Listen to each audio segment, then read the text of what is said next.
Jazzcast Pros.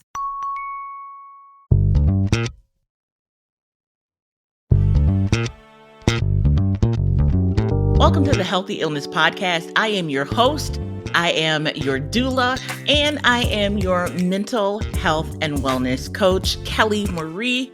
The Healthy Illness Podcast is all about helping you build healthier relationships while living with mental health conditions. Now, this episode is all about the Superwoman Schema. And by the end of the episode, you will have 3 takeaways. 1, you'll know what the Superwoman Schema is. 2, you'll know what health disparities are and how they impact your health. And 3, you'll have some things you can do to begin to heal and to prevent this Superwoman schema from affecting you in adverse ways. Big shout out to Jazzcast Pros Network and Jazz, our producer, for keeping us all afloat, making sure that our episodes get recorded and out there to the world. I thank you tremendously. Without you, I wouldn't have a podcast, and I feel like several other people wouldn't either. So thank you, Jazz, for all that you do.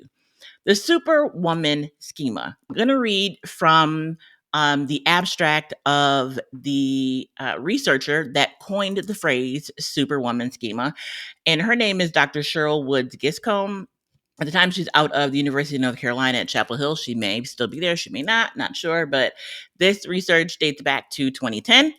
And her abstract reads this way. Researchers have suggested that health disparities in African American women, including adverse birth outcomes, lupus, obesity, and untreated depression, can be explained by stress and coping. The strong Black woman or superwoman role has been highlighted as a phenomenon influencing African American women's experiences and reports of stress.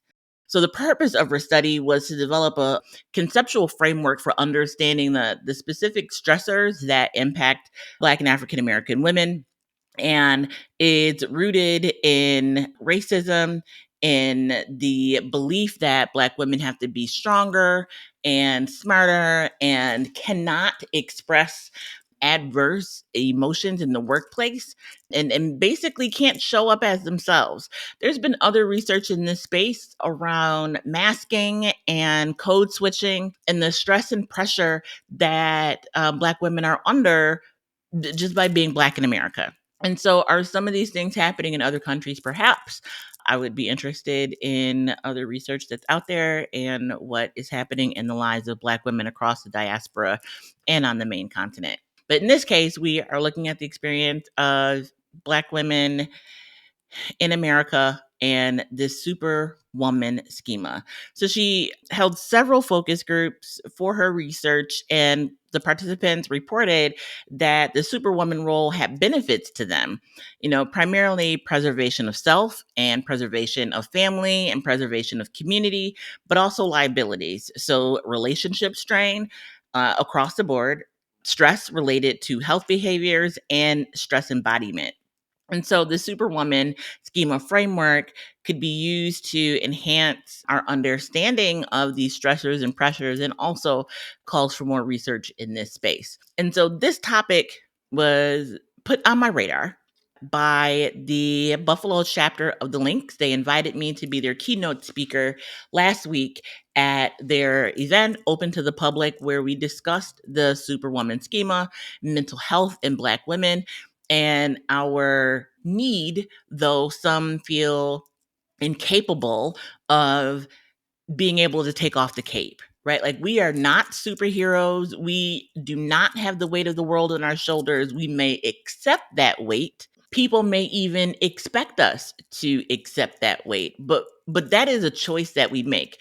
Now, don't take that out of context. When I say that is a choice we make, we can, when we look at mental health and consider the episodes here on the podcast, we can build a life that is centered in self-care and wellness, and also show up to do the work.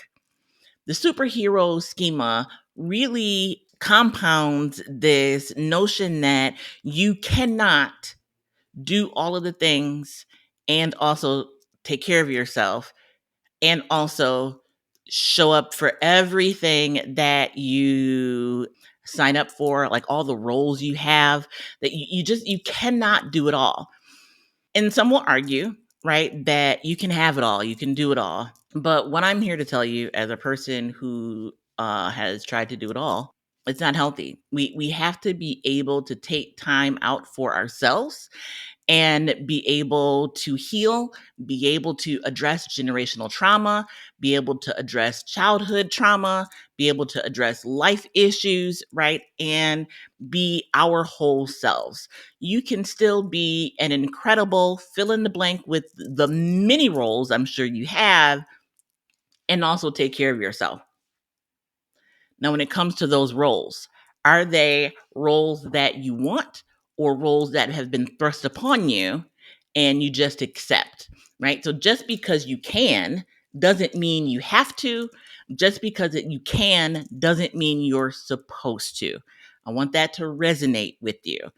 I don't care what box you check. I don't care what role you have, your mom, your sister, your daughter, right?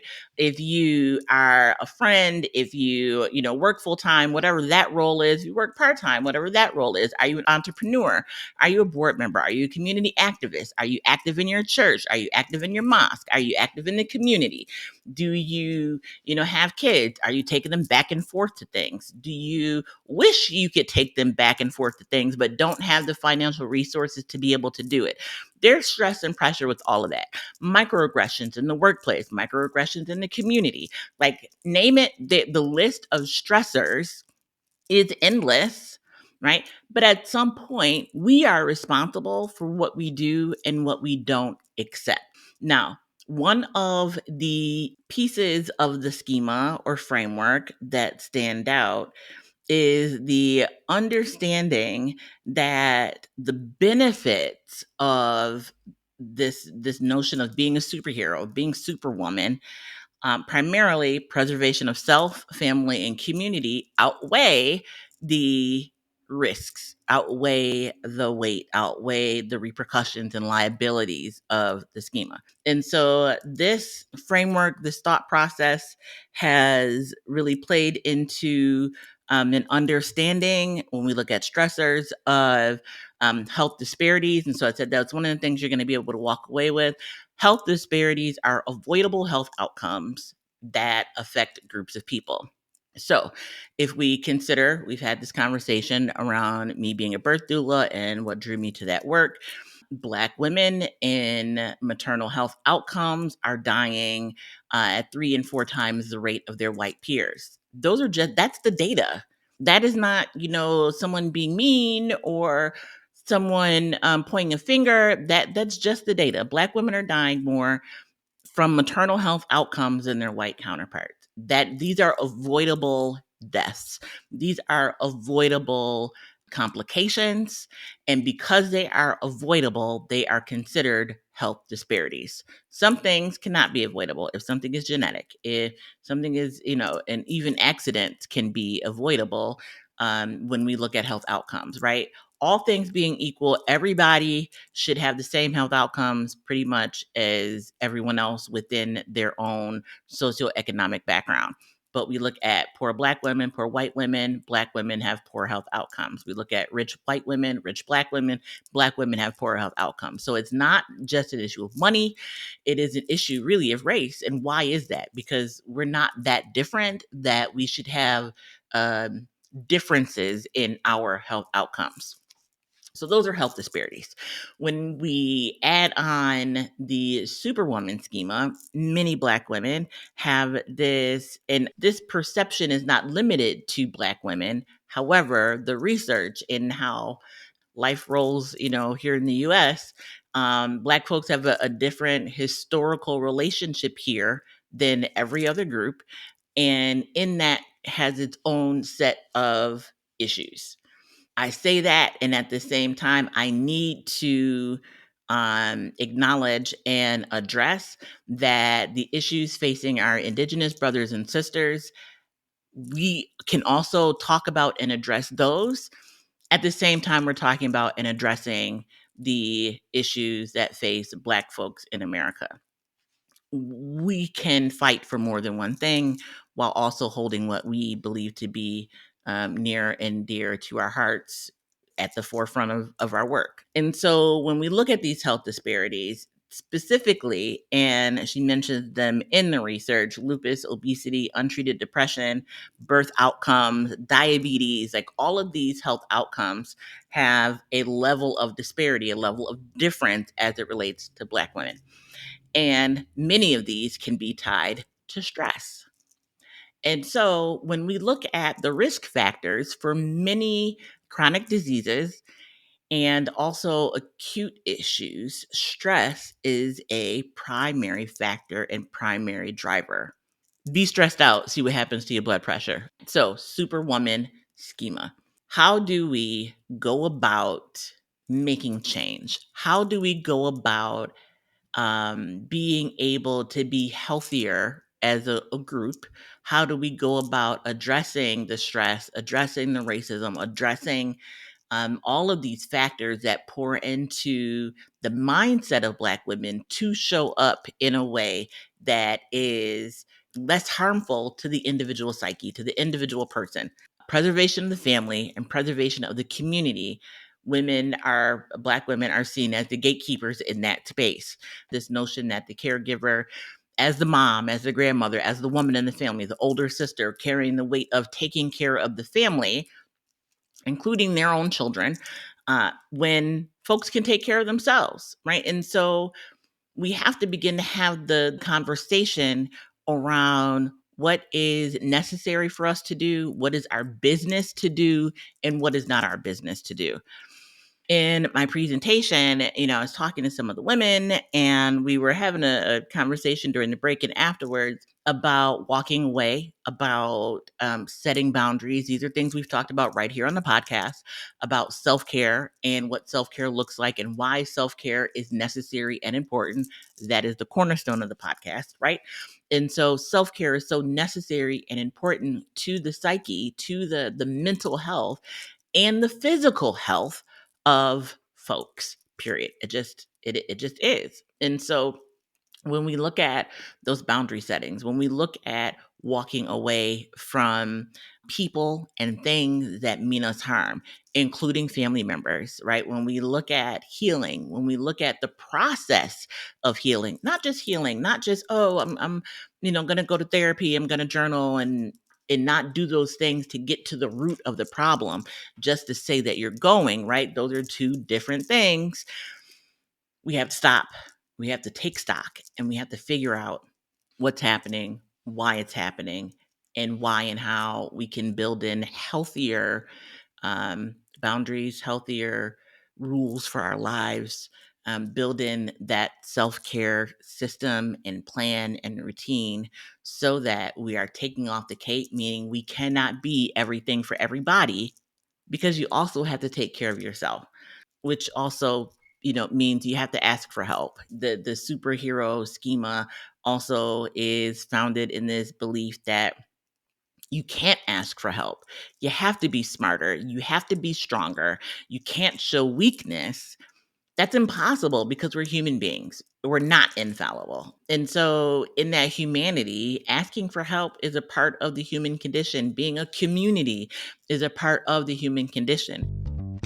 So let me go back. So taking care of self, right? Self-preservation. I get it. Self-care, key, right? Build in protective factors for self so that you could still be what you can to your family and what's needed and necessary without taking on the weight of doing all of the things. Oftentimes I talk to folks and, they'll be like, hey, I can't not do for my kids. If them kids is grown, you're minding somebody else's business. If they're grown, they are no longer your legal responsibility. And oftentimes we see it, I see it, I'm sure you see it. Moms want to stay in their kids' business after they have aged out of the legal responsibility because moms know best. You want to keep parenting, you want to keep them from harm. But the human experience requires that we stumble. It requires that there is some measure of learning and growth. How do you learn and grow if you're not allowed to go out there and do? And they're adult children, so super moms and their adult children, let those adult children be adults. How can they learn and grow if you don't allow them to? Some of us, and I know that I've had to reckon with this, want to, now that I can and I have more financial stability than I did when my kids were younger, you want to be able to do more for your kids. They have to learn to do for themselves, because what happens when you die? Let me just say, you're going to die, right? Like, let's be honest, nobody leaves here breathing. And so if our children are not prepared to stumble and fall and do and pick themselves up, how are they going to do that when we're no longer here? The superhero schema, the superwoman complex, that we have to do all of the things because we don't want our children to hurt. Not wanting them to hurt and them needing to learn and grow. I am talking about adult children. Stepping in and being the caregiver. I'm not saying don't be the caregiver. But what I am saying is be the caregiver for yourself first, so that when those stressful times set in, you've already managed your blood pressure. You are exercising or being more active. And when I say exercise, I mean like, you're parking further away from the door at the grocery store. I'm not saying you got to go buy a gym membership or a bike and go cycling or hiking. Or there are ways to be physically active without having a gym membership, without going out and taking yoga classes and things like that. Can you? Sure. But I don't want you to think that you have to have money in order to be healthier, because you don't. We could just make some different decisions as it relates to what we do and how we decide to live. Just personal boundaries, right? Let me set boundaries with myself. These are my self care things. These are the things I'm going to do to take care of me. The family boundaries: let these adults be adults. Do not answer the phone every time somebody calls asking you for something. If you are the go-to person, what happens when you are not there to go to? They get done somehow. People will figure it out. I remember Steve Harvey years ago, which is probably now decades ago, when he told this joke, but he was talking about how, family and friends are always calling for money and, to fix things for him or for them. And he said he had to develop this philosophy and mindset of waiting 3 days. You ask him for something, he wait 3 days, then he call you back.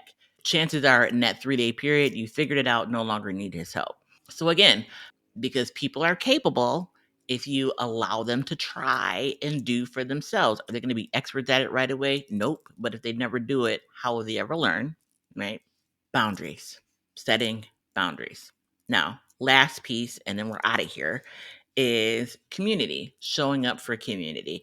Example I used at the event with the links over the weekend was church. I am a leader in my church, and so I work every Sunday. I have a 6-day work week because I work on Sunday. Ministry is work. And so I work on Sundays. I also lead Bible study, development, and education. That is another hat that I wear because the other leaders don't do that thing. I do the AV for services on Sunday. So I'm showing up to work. And then when I get there to work, my job within that space is to manage AV. I'm also called to pray. I'm also called to participate in the service in other ways. Wednesday, again, is another role. If they call for me to do anything else, I am unavailable. Y'all got 2 days. That is all I can give. Can I technically do more? Yes. But should I? Do I need to? And is it my calling to do? No, and no, and no. I show up in the agreed upon ways that I've said I will show up and do these things, but they know don't ask me to do anything else. Not because I don't love God, not because I don't, claim Jesus Christ as my savior. That has nothing to do with it. Those two things have nothing to do with the work that I'm doing in that space as far as my faith is concerned. Me doing these jobs at work at my other job has nothing to do with my faith. There are plenty of very faithful people that are parishioners. They're not leading in this space. That doesn't make them less Christian. It doesn't make their faith any less. Me doing those things doesn't mean I have more faith or that I'm more Christian. It simply doesn't. I do the work that I'm called to do and am available to do. And so it is okay to set boundaries when it comes to how we show up in community. Trust me, if you're not there, it will still get done.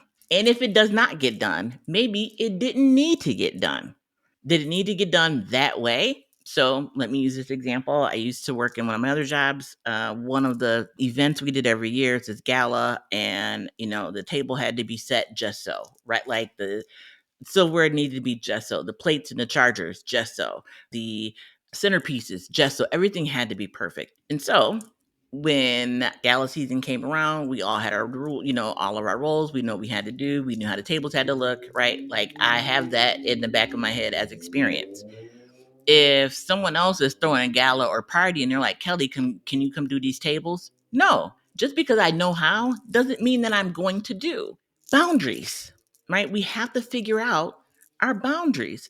And so they still are going to have to set those tables at that new place where I'm not helping. And it may not look as good as I would do it. But guess what? That's okay. The table still got set.